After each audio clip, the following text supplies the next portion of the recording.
Tada! Bonjour à toutes et à tous.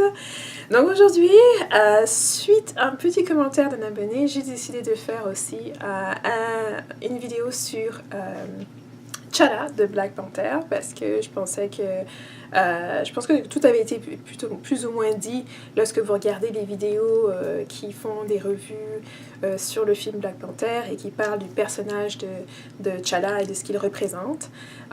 Mais je me suis dit que je pouvais encore apporter 2-3 petites choses qui vont être plus en lien avec les sujets qu'on discute sur cette chaîne.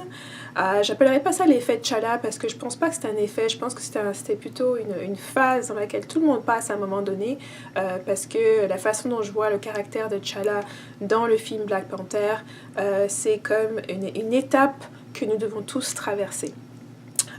Et donc, j'appellerais pas l'effet T'Challa, j'avais juste quelques commentaires sur le personnage de T'Challa dans Black Panther, d'où le titre. Encore, je répète, je ne suis pas une fan de la bande dessinée, j'ai vu ce film une fois, je regarde ce film avec la perspective de...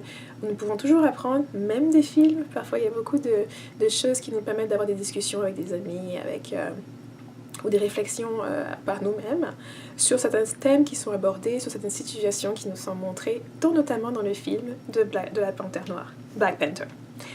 Pour moi, le contexte où T'Challa est mis, je ne vais pas m'éterniser sur les choses qui ont déjà été vues, que vous pouvez justement rechercher sur YouTube, les vidéos qui font des revues sur le personnage, sur le film, sur l'histoire, sur la bande dessinée, etc., sur Marvel et l'industrie des films... fantastique. Je vais plutôt parler de choses qui n'ont pas encore été mentionnées, que j'ai pas vu assez de discussion dessus, pour vous donner un peu la perspective que je veux aborder dans cette vidéo. Donc pour moi, il y a cette espèce d'essor où on veut avoir beaucoup plus de femmes vers l'avant, ce qui est bien.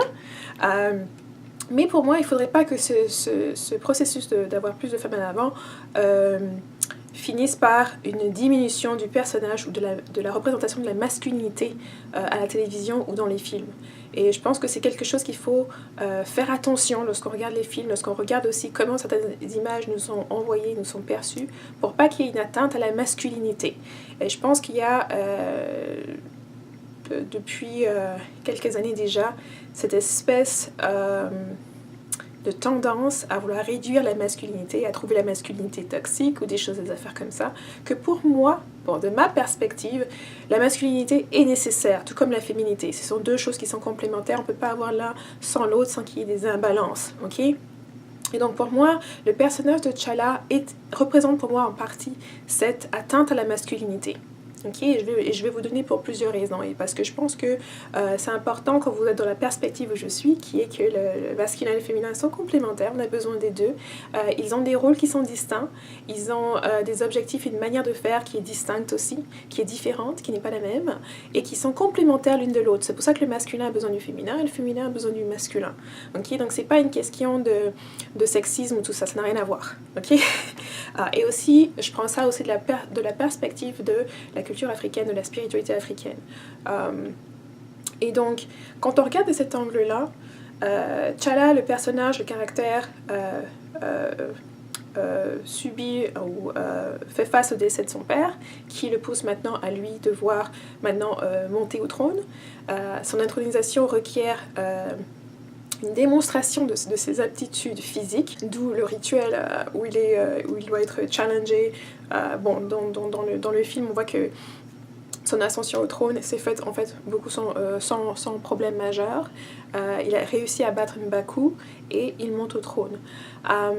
Maintenant, les éléments qui sont un peu négatifs, qui seraient pour moi une atteinte à la masculinité, sont le fait qu'il est constamment, son caractère, son personnage est constamment remis en question par d'autres femmes. Ok. D'abord, on a le fait que lorsqu'il découvre par exemple que son père a fait une erreur dans la manière où il a agi envers le père de Killmonger et envers Killmonger, sa mère, la reine, commence déjà à lui dire ce qu'il doit faire. Okay, donc ça vient de la mère qui te dit ce que tu dois faire. Ensuite, sa sœur rajoute un petit peu, Nakia, qui est son intérêt amoureux, elle aussi lui dit ce qu'il doit faire, elle aussi lui donne la perspective, et après tu as la chef des gardes. Ça fait un peu que la majorité des conseils qui lui sont envoyés, sollicités ou non, viennent de d'autres femmes. Ok, et on a le seul personnage de Wakanda qui lui donne un peu son avis un peu contraire, qui est Wakabi, mais Wakabi qui parle en fait de son expérience personnelle où il a dû mettre sa vendetta familiale personnelle de côté pour soutenir le trône et soutenir ce que Wakanda veut. C'est en fait le seul personnage masculin qui lui donne un avis qui est un peu contradictoire de ce que toutes les autres femmes sont en train de dire. Et c'est aussi lui qui va se joindre à Killmonger lorsque Killmonger va décider d'aller justement conquérir le monde ou d'essayer de se battre contre l'oppression dans le monde. Donc pour moi, c'est un effet qui est un peu négatif. C'est un peu un personnage masculin effacé dans le sens où il ne s'impose pas avec cette image-là. C'est quand même le caractère principal du film. Le film est censé être dédié autour de lui. Et puis pourtant, on le sent un peu effacé, on le sent dans l'hésitation. C'est sûr que c'est un processus où on veut essayer de grandir avec le personnage pour le voir en fait s'affirmer et décider de la voie qui va être la mieux, ce qu'il fait lorsqu'il prend le trône, lorsqu'il décide de la façon dont Wakanda va jouer son rôle dans le monde. Mais tout au long de ce processus-là, on a toujours des femmes qui sont en train de lui dire « Ok, fais ci, fais ça, tu devrais mieux faire ci. » Comme c'est presque même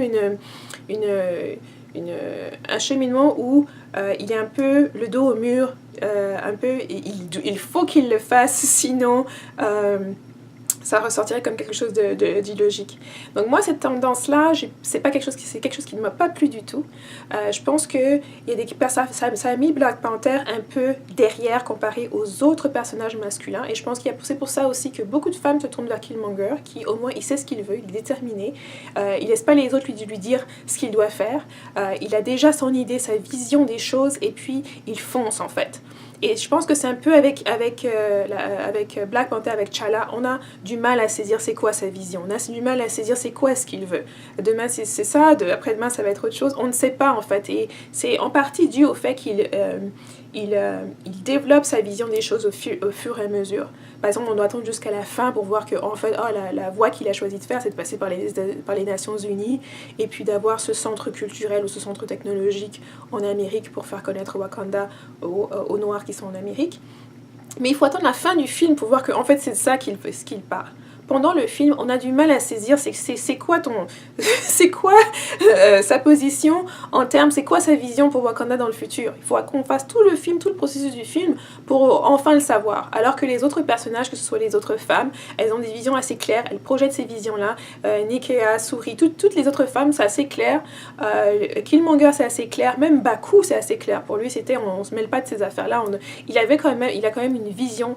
Donc moi, je pense que ce personnage-là, la masculinité de ce personnage-là était attaquée dans le sens où on ne sentait pas assez décisif, on ne sentait pas assez sur ses positions, il allait un peu en arrière, il était un peu, je dirais pas émotif, mais quand la chef des gardes Okoye lui dit au début du film quand tu verras Nakia, ne frise pas, ne gèle pas sur place, et puis effectivement c'est ce qu'il fait après, ça souligne un peu ce côté émotif.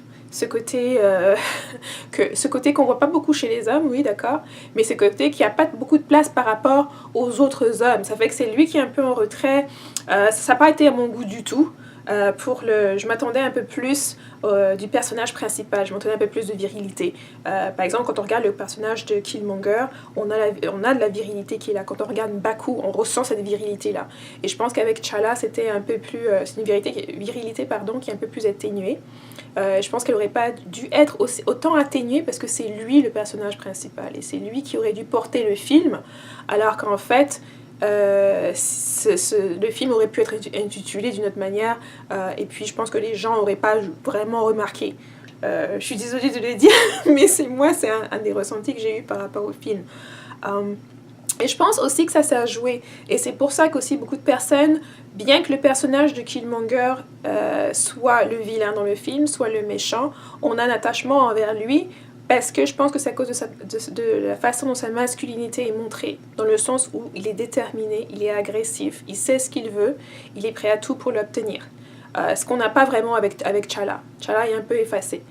C'est sûr qu'aussi le T'Challa, si on pourrait parler du côté lumière, c'est un peu la personne qui va être plus rassembleur, qui va essayer de négocier et puis pour qu'on puisse tous se donner la main et chanter Kumbaya. Et donc il y a cet aspect-là lumière qui est aussi un aspect de l'ombre dans le sens où c'est un peu trop tout le monde te dit ce que tu dois faire et puis là tu veux un peu t'assurer que tout le monde est satisfait, que tu réponds aux attentes de toutes les autres personnes, quitte même à ce que ce soit pas forcément une vision que tu as développée toi-même, quitte même à que ce soit une vision qui se construit avec le puzzle de chacune des personnes, et qui, ultimement, n'est pas la tienne. Ultimement, ne devient pas la tienne parce qu'elle est composée justement de toutes ces autres personnes qui interjectent dedans. Ce qu'on attendrait un peu plus d'un roi et une sorte d'initiative, une sorte de leader. Moi, en termes de leadership, je pense que ça manquait un petit peu pour moi au point de vue du caractère et de ce que représentait Black Panther. Par exemple, quand on compare au personnage de son père, qui était le roi, on voit qu'il était au début du film, on voit que son père était comme assez déterminé. Il a fait les recherches pour savoir qui était le traître, en quote, de Wakanda. Il a retrouvé avec son frère, et puis il a pris des décisions, oui, on peut ne pas être d'accord sur les décisions qui ont été prises, mais on sait que ce sont des décisions, il était déterminé, il savait ce qu'il voulait faire, il a fait après. Il a fait avec. Et je pense que cette détermination-là servirait beaucoup plus à T'Challa. Moi, j'aurais aimé voir un Black Panther qui est beaucoup plus déterminé, beaucoup plus décisif, dans un sens, si ça a du sens. L'autre aspect aussi, et je l'ai vu dans un des commentaires, quelqu'un a laissé un petit commentaire en disant, en réponse à mon commentaire, comme quoi la femme qui soutient son homme, la femme qui travaille avec lui, on n'a pas vu ça beaucoup dans le film de Wakanda. Et je suis désolée, pour moi, Okoye et puis Wakabi, c'est pas le couple idéal, il y a comme une espèce de bataille de pouvoir, on va dire qui va se soumettre à l'autre, et puis c'est l'homme qui se soumet à la femme. Moi, j'ai pas aimé ce genre de symbolisme, ok. Par rapport à Panther, mon commentaire c'était aussi qu'il n'a pas vraiment montré son attachement à Nakia, et que ça m'a laissé un peu sur ma faim en termes d'intérêt amoureux et de développer un peu plus cet aspect du personnage et caractère. Donc le petit abonné qui m'a laissé un petit commentaire, je me souviens plus exactement ce que c'était, mais c'était une note comme quoi il était important de se rappeler que c'était un moment de guerre, nous sommes en guerre, pas le temps de faire les amourettes, pas le temps de développer le côté amoureux ou le côté romantique du personnage principal.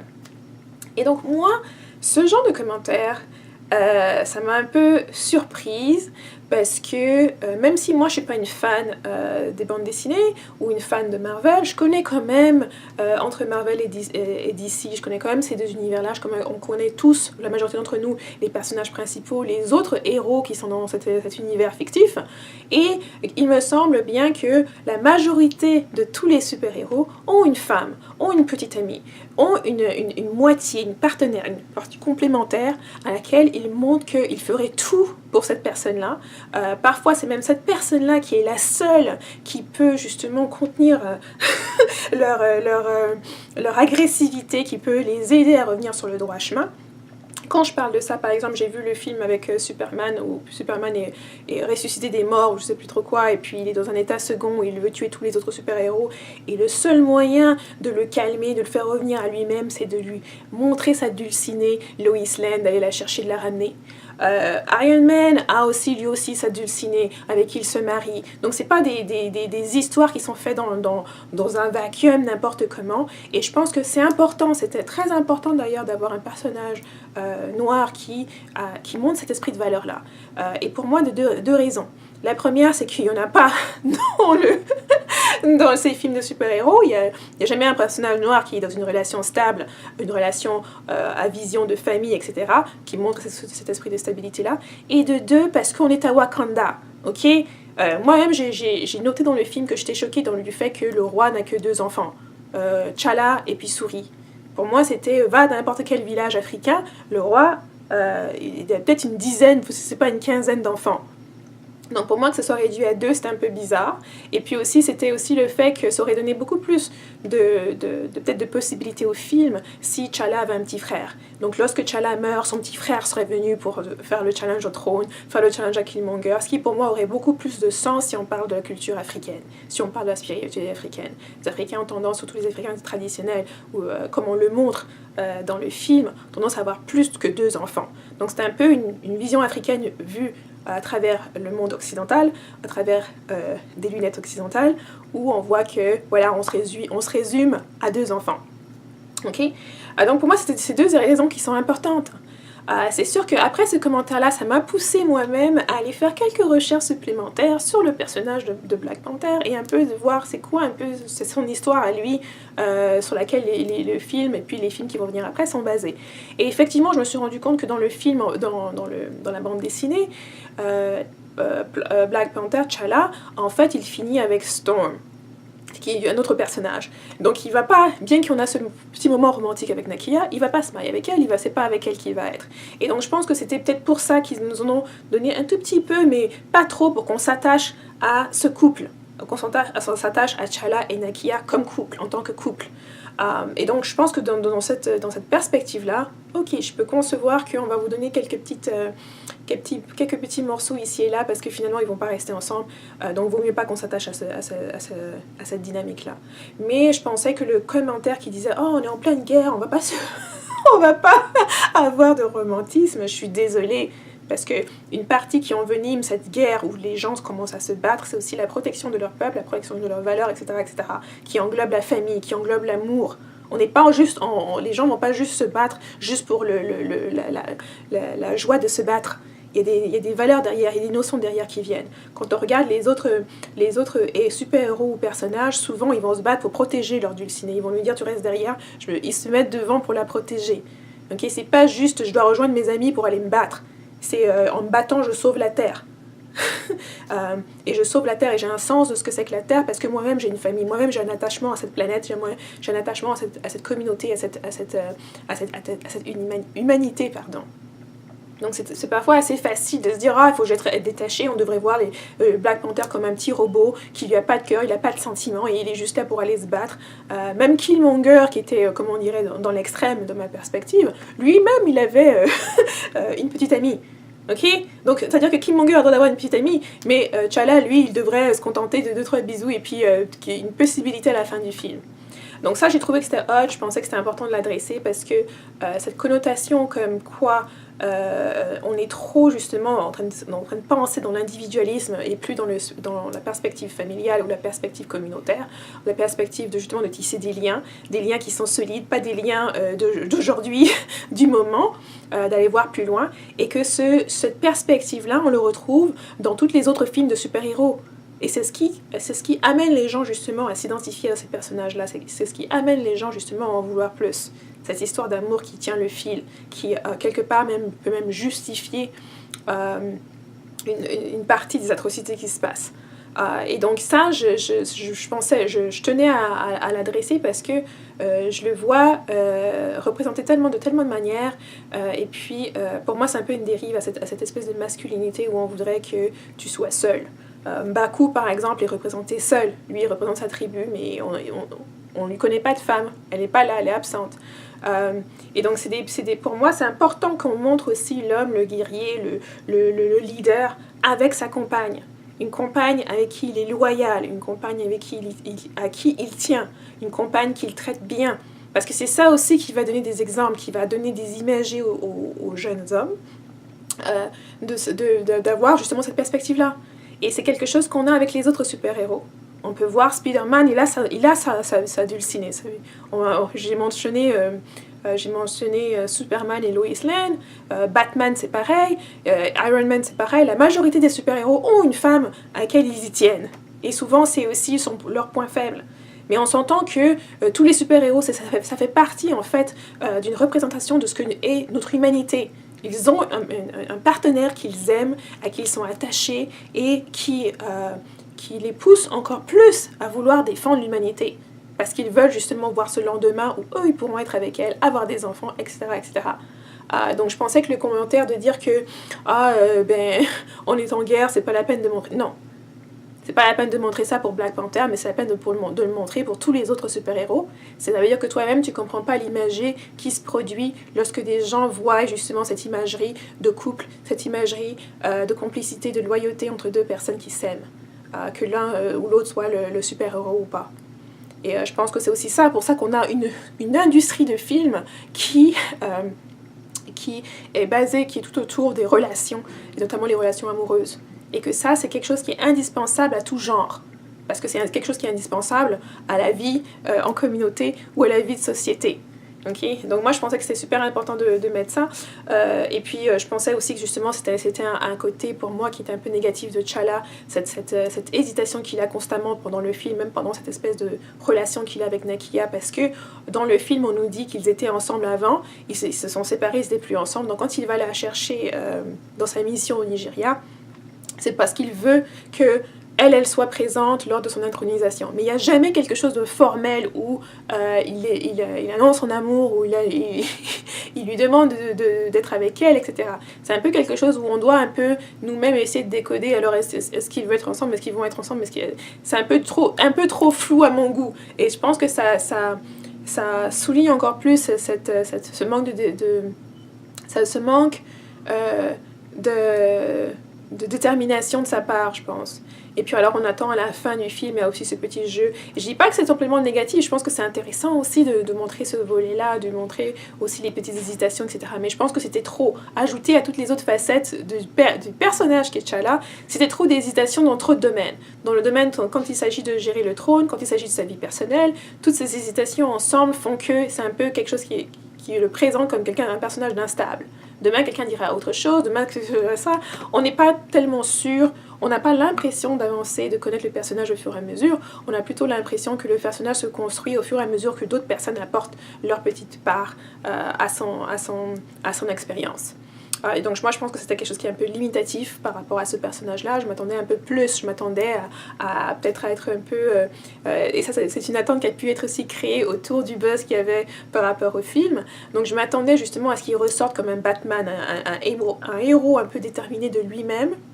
Pas comme un Batman, mais comme n'importe quel héros de tous ces films-là, que c'est quelqu'un qu'on connaît et qu'on sait à la fin du film, ok, c'est ça sa vision, voici qui il est.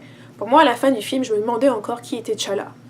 C'est pour ça que je lui dis Killmonger sort et tout le monde se rappelle Killmonger parce qu'on sait ce qu'il voulait, on est clair sur qui il est, on est clair sur ce qu'il veut, on est clair sur les moyens qu'il est prêt à employer.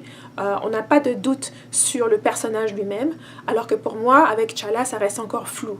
Même l'approche diplomatique aux Nations Unies, pour moi ça restait encore flou, je voyais pas c'est quoi l'objectif en fait, c'est quoi le but, est-ce que Wakanda va être redevenu ouvert, il y avait beaucoup de choses qui étaient encore floues, peut-être parce que aussi, mais peut-être que mes attentes avaient été un peu plus élevées, je ne sais pas, je ne dis pas que ça m'a...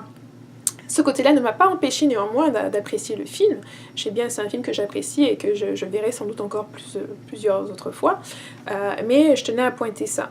Mais je pense que justement, comme je le disais, T'Challa, c'est pas l'effet T'Challa, ce serait plutôt la phase T'Challa. Je pense qu'on passe tous à travers cette phase où nos parents nous disent quelque chose, nos amis nous disent quelque chose, ils essaient de construire la vision qu'ils ont de nous et entre-temps, parfois, on peut être amené à vouloir justement refléter cette vision-là, leur envoyer ça et obtenir cette validation qu'ils veulent de nous, mais c'est une phase. Il y a une phase à un moment donné où on ne veut plus justement juste vivre pour les autres, mais on veut vivre pour soi, et où on est déterminé justement à avoir notre propre vision des choses, avancer de la manière que l'on voudrait avancer, la manière qui nous convient le mieux, et par là à s'affirmer. D'enfant, on devient adulte.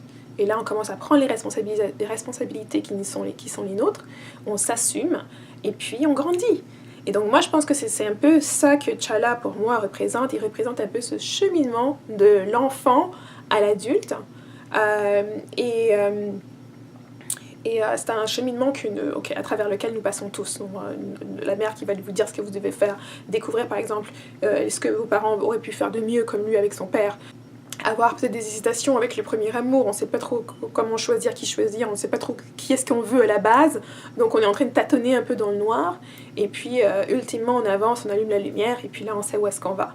Et donc moi je pense que c'est beaucoup plus ça que T'Challa représente, l'envie aussi de toujours garder les choses harmonisées autour de soi, on n'a pas envie de déplaire aux autres, on n'a pas envie aussi de forcément aller dans une ligne qui va départir des autres. On veut prendre en compte les perspectives de chacun et essayer d'harmoniser ça. Donc c'est le côté rassembleur aussi qui est important qu'on revoit. Donc il y a du bien, il y a du moins bien, tout comme pour tous les autres personnages. Et puis, je pense que c'est un personnage aussi qu'on aime beaucoup à cause de son côté rassembleur, à cause de son côté diplomatique, à cause du fait qu'il a à cœur de s'assurer qu'il prend en compte le maximum de perspectives pour pouvoir trouver une solution qui va répondre à la majorité des gens, plutôt que juste à la sienne. Donc il y a un aspect qui est vraiment noble, il y a un aspect aussi qui veut aussi limiter certains dégâts, qui veut justement utiliser la violence seulement si c'est nécessaire. Et puis il y a l'aspect aussi qui est un peu moins noble dans le sens où on a l'impression qu'il hésite tout le temps, on a l'impression qu'il ne sait pas trop ce qu'il fait, on a l'impression qu'il cherche ses marques, et ça pour moi c'est une connotation que je n'ai pas vue associée aux autres super-héros. On peut avoir des super-héros qui commettent des erreurs, mais ils sont souvent assez décisifs sur les décisions qu'ils prennent, même s'ils vont le payer plus tard. Et je pense particulièrement à Batman, je pense particulièrement à Iron Man. Et je pense que ce côté un peu agressif, ce côté un peu décisif du masculin dans ces images-là avec ces différents super-héros est quelque chose qui nous attire vers ça. Et quelque chose spécifiquement en termes de femmes, de voir ce côté-là, c'est quelque chose qui contraste justement avec l'approche féminine. Et donc, moi, c'est ce que je voudrais vous laisser avec sur l'effet, tu vois, sur la phase qu'on pourrait associer à la phase T'Challa, à laquelle nous passons toutes, nous sommes tous destinés à passer par là à un moment donné, et puis qu'il faut aussi gérer, tout comme l'effet Killmonger, il faut qu'on puisse le gérer, le reconnaître lorsqu'il se manifeste, et puis le gérer dans le sens où il ne faut pas trop s'adonner à ce que les autres veulent, sinon on se perd nous-mêmes, on arrête même d'être authentique, parce qu'on veut tellement plaire aux autres qu'on leur donne tout ce qu'ils veulent, quitte à même aller à l'encontre de nos propres standards, de nos propres valeurs, mais en même temps aussi, il nous faut aussi prendre en compte la perspective des autres pour pouvoir prendre des décisions qui vont être plus informées, qui vont être peut-être plus judicieuses aussi. Donc voilà, j'espère que ça répond à la question de cette petite abonnée. J'ai beaucoup apprécié la façon dont tu as mis ton commentaire, je te remercie. Et puis bien sûr, vous pouvez laisser vos commentaires dessous. Et puis une petite chose avant de partir, parce que dans une autre discussion par rapport à ma dernière vidéo sur l'effet Killmonger était justement aussi le rôle des femmes. Et ça, je continue de le répéter. Je suis consciente qu'il y a des femmes qui aiment être guerrières, qui aiment être soi-disant vues ou perçues ou atteintes de pied égal de l'homme et de faire exactement ce que les hommes font et qu'il n'y ait plus comme des rôles assignés au genre, au masculin ou au féminin. Je conçois très bien qu'il y ait des femmes comme ça. Moi, c'est pas mon cas. Donc je le dis, je pense que si vous devez être celles qui ont laissé des commentaires, vous devez être nouvelles sur ma chaîne, parce que moi, ici, j'ai pas cette perspective-là. Pour moi, je ne veux pas être l'égal de l'homme, je veux pas faire ce que les hommes font. Je reconnais cette complémentarité-là, je reconnais les différences et je célèbre les différences. Je célèbre la façon dont les hommes pensent, dans la façon les choses dont ils ont besoin, qui sont uniques à eux, la façon dont ils ont de se satisfaire, la façon aussi qu'ils ont de jouer leur rôle en tant que protecteurs et pourvoyeurs. Et pour moi, ce sont deux rôles qui sont essentiels. Bien sûr, il y en a d'autres, ce ne sont pas les seuls, mais ce sont ceux qui sont de base. Et donc, je voulais juste souligner ça. Et je pense que c'est important de savoir que la représentativité dans ce genre de science-fiction, dans ce genre de film au cinéma, de femmes noires qui sont douces, qui sont complémentaires à leurs hommes, il n'y en a pas beaucoup. Et c'est pour ça que pour moi c'était important qu'un film comme ça, comme Black Panther, ait un peu plus de ça, pour qu'on puisse avoir des personnages vus de par le monde qui sont en couple, un couple qui est fort, un couple qui est loyal, qui est soutenu et qui est lié aussi par l'amour, pas juste le devoir par rapport à leur rôle en tant que prince, princesse ou roi ou reine, mais aussi un amour qui est sincère comme on le voit avec tous les autres super-héros, dans tous les autres personnages de toutes les autres histoires. Et je pense que ça, c'est quelque chose qui est important, qu'on ne soit pas toujours en train de dire « Ah oui, les femmes noires, les femmes africaines, il faut qu'elles soient fortes, il faut qu'elles soient devant ». Okay, ça, c'est l'objet que je parlerai d'une autre vidéo, parce que cette espèce de caricature comme quoi les femmes africaines sont celles qui doivent être fortes, qui doivent être devant, c'est un peu une mimique de ce qui se passe avec la tendance dans les films où on a maintenant Wonder Woman, bientôt Captain Marvel, de femmes blanches, fortes, européennes, etc., qui font tout, qui se battent avec les hommes, etc. Et je pense qu'elles peuvent avoir ça parce qu'elles ont assez d'images, assez de représentation de couple, où on a une femme qui est douce, qui soutient son partenaire, qui est loyale, etc. Donc elles peuvent se permettre maintenant d'explorer justement la facette de la femme qui est forte, qui est seule, etc. Alors que des images de femmes noires dans cette même position-là, on n'en a pas. Donc pour moi, c'est important de relever les choses qui sont complémentaires, les choses qu'on en a besoin. J'espère que cette vidéo était utile. Et bien sûr, laissez vos commentaires sous la vidéo si vous en avez. Sinon, je vous verrai dans la prochaine. Bye bye.